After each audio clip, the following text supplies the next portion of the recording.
Hello, hello. This is Skin Science Applied by Ethist, and today we are discussing why strong skin matters more than clear skin. What good skin actually means and why appearance-based goals fail over time. The skincare industry has this major obsession with chasing youthful, flawless, no pores, clear skin, all of the things, right?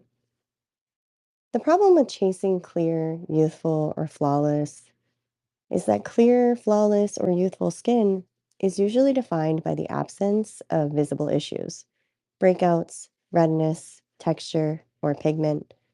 But short term appearance doesn't tell you whether skin is healthy, resilient, or built to last. Appearance is not the same thing as function.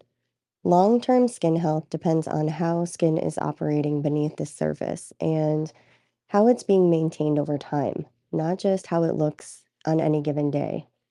Skin can appear clear while still being fragile, reactive, and quietly inflamed underneath. In that state, it may tolerate a routine for a while, but it isn't stable. It's relying on a narrow margin of tolerance, not true resilience. And that's why it often takes just one trend, one influencer hack, or one aggressive product to trigger a devastating setback. Clear skin is a moment, strong skin is a condition. Strong skin is skin that holds water efficiently, maintains its lipid barrier, resolves inflammation appropriately, and repairs itself without constant intervention. It doesn't require chasing results or rotating products to keep problems at bay. It adapts, it recovers, it stabilizes. There's really no need to continue to change out your products once you find a real, true system that works based on skin biology, because all you're really trying to do is create an environment for your skin in order for it to be able to respond well. Appearance-based goals tend to fail long term, no matter how many actives are layered on top. When strong skin is present, clarity and youthfulness become byproducts, not targets. Let me explain a bit more. Glow is often temporary. I know everybody loves to chase this new idea of glass skin. Oh, look at the glass skin. Oftentimes, when people are showing you their glass skin, it's because they poured a bottle of serum or oil onto their skin right before they jumped inside of some kind of lighting to make it look as though, their skin appears a certain way on camera. Glow can come from hydration spikes, exfoliation, light reflection, or a heavy layer of oil applied right before an influencer's camera turns on, like I was just explaining to you, and they label it suddenly as glass skin. Barrier strength is structural. It's built on lipid content, water retention, and proper signaling within the skin. You can create glow on compromised skin, but it doesn't last, and it often backfires. When skin relies on surface shine instead of internal stability, it becomes more reactive over time. Practices that prioritize appearance over protection, like applying that oil and standing in the sun to find your best light, may look good in the moment, but they frequently increase inflammation and long term damage beneath the surface. Strength comes from consistency, not spectacle. It's built by replenishing vitamin C regularly, by supporting the skin's brick and mortar structure that I described in Article 1. It is really in need of proper hydration and lipids and maintaining an environment that allows inflammation to resolve instead of accumulate. That's how skin begins to look healthy consistently, not just in good lighting, but over time. That's also how it ages more slowly and develops fewer surface issues along the way. Glow is fine looking and like you have that glass skin, it's fine. But without strength behind it, it will fade. Sensitive skin, acne prone skin, aging skin, reactive, nothing works anymore skin, these aren't separate categories.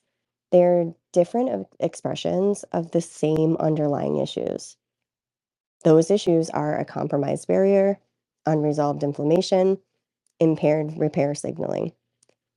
Skin's natural systems function best when the environment supports what they already know how to do. We talked a little bit about this last time, but you have biological systems that are functioning in your body in all capacities, right? It's the same thing with your skin. I think people think because it's external, again, they don't really think about how much of an organ it is, and it is your skin's largest organ. So within that, there are all of these naturally functioning systems. Your skin is doing what it needs to in order for it to stay resilient.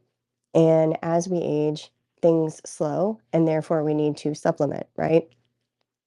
But when you create that environment that best support it, the systems already know what to do.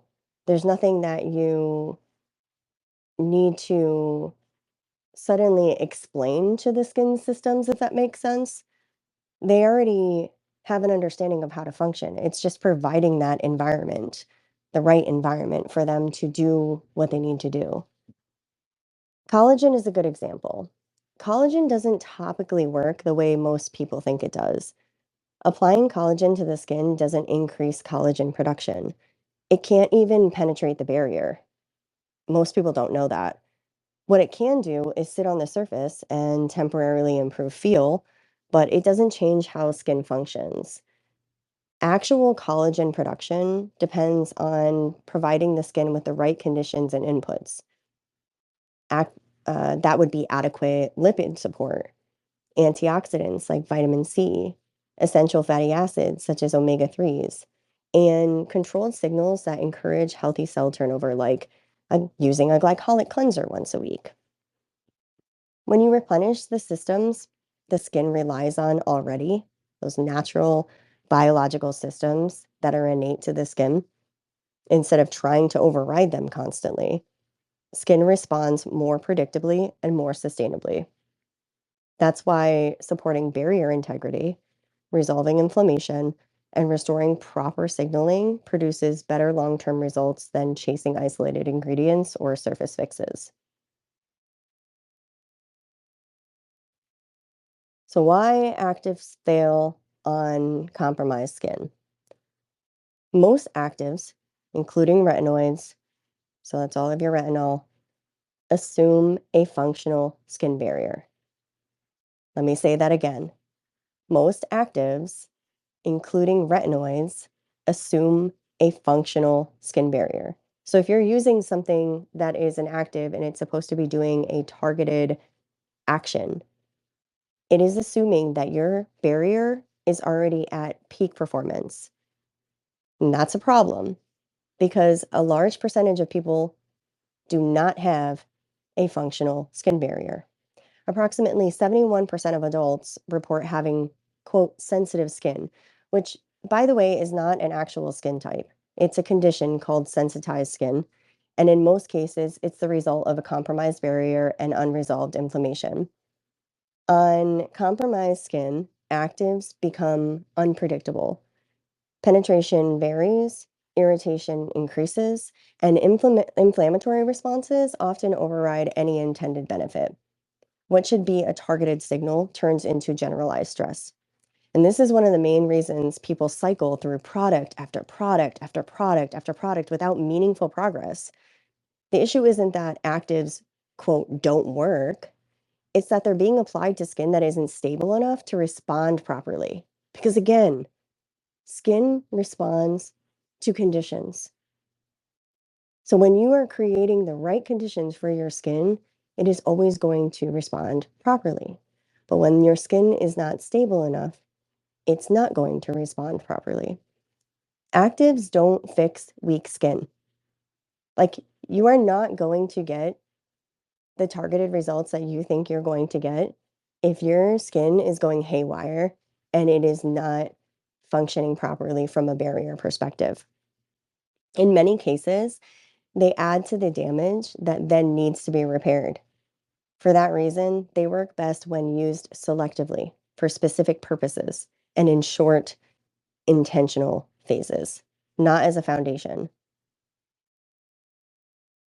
So, for example, a retinoid is not going to save you from all of the things. If you think that going to the dermatologist and getting retinol is going to fix every problem you've ever had, and you've never actually taken a look at your skin barrier, you should think again.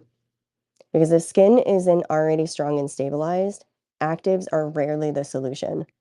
The priority should be establishing a clean, consistent routine that restores barrier function, like Ethist, and resolves inflammation. Once that foundation is in place, actives can be assessed thoughtfully and introduced slowly, ideally with professional guidance. What strong skin actually looks like. Strong skin is not perfection. It is not poreless, and it is not ageless. Strong skin is skin that knows how to recover. It adapts to change, maintains hydration, resolves inflammation efficiently, and doesn't panic when you simplify your routine or do less. When skin is constantly nourished with what it needs, things like adequate hydration, replenished vitamin C, and biomimetic lipids like jojoba oil that support the barrier, it can regulate itself more effectively. Day to day fluctuations become manageable instead of disruptive. The skin ebbs and flows naturally, using its own systems to protect and repair, keeping the surface intact and healthy looking over time. Your skin is made of biological systems. It already knows what to do. You just need to give it something that is constantly nourishing it. This is why building strong skin tends to feel almost boring once it's working. There's less urgency, fewer reactions, and far less need to constantly intervene with some new product. Getting great skin is far simpler than the internet makes it look. Clear is a byproduct. It should not be the goal.